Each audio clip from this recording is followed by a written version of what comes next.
আমাৰ মৃত্যু হোৱাৰ পিছত আমি কি জন্ম লওঁ বাৰু? আহক আমি আজিৰ ভিডিঅ'টোত জানো। কি পাপৰ পৰা মানুহ জীৱ-জন্তু হৈ জন্ম ল'ব লাগে? কিহৰ পাপৰ ফলত মনুষ্য কি জন্ম লয়? এই সকলো কথা মই আজি ভিডিঅ'টোত ক'ম। আপোনালোকে নিশ্চয় জানে চাগে ৮৪ লাখ ইউনি জন্মৰ পিছত মানুহৰ জন্ম পায়। মানুহৰ জন্ম নিজে কৰা কামৰ অনুসৰি পায়। গতিকে কেতিয়াবা ভূত প্ৰেত হৈ জন্ম লয় আৰু কেতিয়াবা পশু পক্ষী হৈ জন্ম লৈ কষ্ট ভুগিব লাগে। মানুহৰ কিছুমান এনেকুৱা ধৰণৰ পাপ থাকে যি মৃত্যুৰ পিছত জীৱ-জন্তুৰ ইউনিট জন্ম লৈ কষ্ট ভুগিব লাগে। আজি এই বিষয়টো আমি আলোচনা কৰিম। কি পাপ কৰিলে কি জন্ম লয়? মহাভাৰতৰ সময়ত দেৱগুৰু বৃহস্পতিয়ে ৰজা যুধিষ্ঠিৰক মনুষ্যৰ মৃত্যুৰ পিছত জীৱ-জন্তুৰ জন্মৰ বিষয়ে কৈছে যে যিসকল মানুহ গোটেই জীৱন ধৰ্ম আৰু সত্যৰ পথত যায় তেওঁলোকৰ জীৱন বহুত সুখেৰে কটায় আৰু তেওঁলোকৰ পৰিয়ালৰ জীৱনো অতি সুখময়ভাৱে অতিবাহিত হয়। যদি সেই মানুহে পাপ কাম কৰে, বেলেগক অত্যাচাৰ কৰে, অধৰ্ম হয়, তেওঁলোকৰ মৃত্যুৰ পাছত ভয়ংকৰ কষ্ট যমলোকত ভুগিব লাগে। লগতে পশু পক্ষীৰ জন্ম লৈও সেই পাপ ভুগিব লাগে। বেদ শাস্ত্ৰৰ অনুসৰি যিসকল ব্ৰাহ্মণে সকলো গম পোৱাৰ পাছতো পাপী লোকৰ পৰা দান লয় আৰু তেওঁলোকৰ ঘৰলৈ গৈ ভোজন কৰে তেন্তে তেওঁলোকৰ মৃত্যুৰ পাছত গাধৰ ইউনিট জন্ম ল'ব লাগে। প্ৰায় ১৫ বছৰ গাধ বনি কষ্ট ভুগিব লাগে। তাৰ পাছত তেওঁ গৰু হৈ জন্ম লয়। প্ৰায় ৭ বছৰ এই জন্মত থাকে। তাৰ পাছত মৃত্যু হৈ ৩ মাহ ৰাক্ষস হৈ জন্ম ল'ব লাগে। তাৰ পাছত আকৌ মানুহৰ জন্ম পায়। কিছুমান বিদ্যমান আৰু শাস্ত্ৰ অনুসৰি যেতিয়া ব্ৰাহ্মণ মৰি ৰাক্ষস জন্ম লয় সেই ৰাক্ষসক ব্ৰহ্ম ৰাক্ষস বুলি কোৱা হয়। যিসকল শিষ্যই গুৰুক অপমান কৰে তেনে শিষ্যৰ জন্ম প্ৰথমে কুকুৰৰ জন্ম পায়। তাৰ পাছত ৰাক্ষস, গাধ, তাৰ পাছত ভূত ইউনিট জন্ম লয়। যদি শিষ্যই গুৰুৰ পত্নীৰ প্ৰতি বেয়া ভাৱ আনে এনে ব্যক্তিক ৩ বছৰ কুকুৰৰ জন্ম লয়। তাৰ পাছত এবছৰ পোক-পতংগৰ জন্ম লয়। তাৰ উপৰিও যদি গুৰুৱে অৰ্থাৎ অধ্যাপকে কোনো ভুল নকৰাকৈ যদি শিষ্যক অৰ্থাৎ ছাত্ৰ-ছাত্ৰীক মাৰে, শিক্ষকে ছাত্ৰক নিজৰ লাভৰ কাৰণে প্ৰয়োগ কৰে তেন্তে এনেকুৱা মানুহৰ জন্ম ভয়ংকৰ জীৱ-জন্তুৰ ইউনিট জন্ম হয়।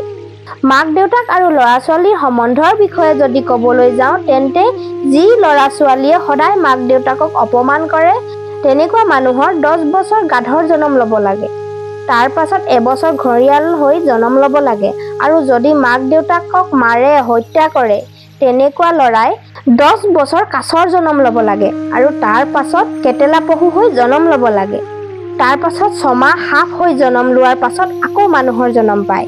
যিসকল লোকে নিজৰ মানুহকে ঠগি বেলেগৰ লগত মিলিবলৈ যায় তেনে লোক ১০ বছৰ বান্দৰ, ৫ বছৰ নিগনি, ৬ মাহ কুকুৰৰ জন্ম লৈ তাৰ পিছত মানুহৰ জন্ম পায়।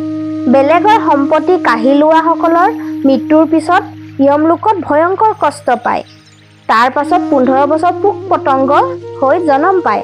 তাৰ পাছত মানুহৰ জন্ম লয়। যি ব্যক্তি ঘৰৰ মানুহকে বিশ্বাসঘাতকতা কৰে তেওঁলোক ৪ বছৰ মাছ, ৪ বছৰ হৰিণা আৰু এবছৰ ছাগলী তাৰ পাছত মানুহৰ জন্ম পায়। যিসকল লোকে চাউল, দাইল আদি খাদ্য বস্তু চুৰ কৰে তেন্তে নিগনিৰ হৈ জন্ম লয়। তাৰ পাছত গাহৰি জন্ম লয়। যিসকল লোকে বেলেগৰ তিৰোতাৰ লগত সম্বন্ধ থয় তেওঁলোকে শিয়াল, কুকুৰ, সাপ, চিলনী, ভেড়ীয়া, বগলী আদি জন্ম লয়। যিসকল লোকে নিজৰ ভায়েকৰ পত্নীৰ লগত সম্বন্ধ কৰে তেন্তে এবছৰৰ কাৰণে কুলিৰ জন্ম লয়। যিসকল পাপী লোকে নিজৰ কামবাসনা পূৰণ কৰিবলৈ গুৰুৰ বন্ধু নতুবা ৰজাৰ পত্নীৰ লগত বলৎকাৰ কৰে তেন্তে তেওঁলোকক মৃত্যুৰ পিছত ৫ বছৰ গাহৰি, ১০ বছৰ কুকুৰনেচীয়া শিয়াল মানে ভেড়ীয়া, ৫ বছৰ মেকুৰী, ১০ বছৰ কুকুৰা, ৩ মাহ পৰুৱা, ১৪ মাহ পোক-পতংগ বনিব লাগে। তাৰ পিছত মানুহৰ জন্ম পায়। যিসকল লোক পূজা, বিবাহ আদি কামত বাধা দিয়ে তেওঁলোক ১৫ বছৰ পোক-পতংগ হৈ জন্ম লয়। ডাঙৰ ককায়েকক অপমান কৰা ব্যক্তি এবছৰৰ কাৰণে ক্ৰঞ্চ পক্ষী হৈ জন্ম লয়। তাৰ পিছত এবছৰ বুলবুল চৰাই হৈ জন্ম লয়। যদি পায়স চুৰ কৰে তেন্তে তিতৌ কুকুৰা, লোহা চুৰ কৰা ব্যক্তি কাউৰী, ৰূপ চুৰ কৰা ব্যক্তি পাৰ আৰু সোণ চুৰ কৰা ব্যক্তি পোক হৈ জন্ম লয়। ভোজন চুৰ কৰা ব্যক্তি মাখি যোনিত জন্ম লয়। গতিকে ডাঙৰ ডাঙৰ ঋষি মুনিয়ে কৈছে যি ব্যক্তিয়ে পাপ আৰু অধৰ্ম ত্যাগ দিয়ে তেওঁ সদায় ধনী আৰু নিৰোগী হৈ থাকে। গতিকে আমি যিমান দিন জীয়াই থাকিম পুণ্য কাম কৰি থাকিব লাগে, কিয়নো মানুহৰ জন্মটো অতি মূল্যৱান বুলি কোৱা হয়।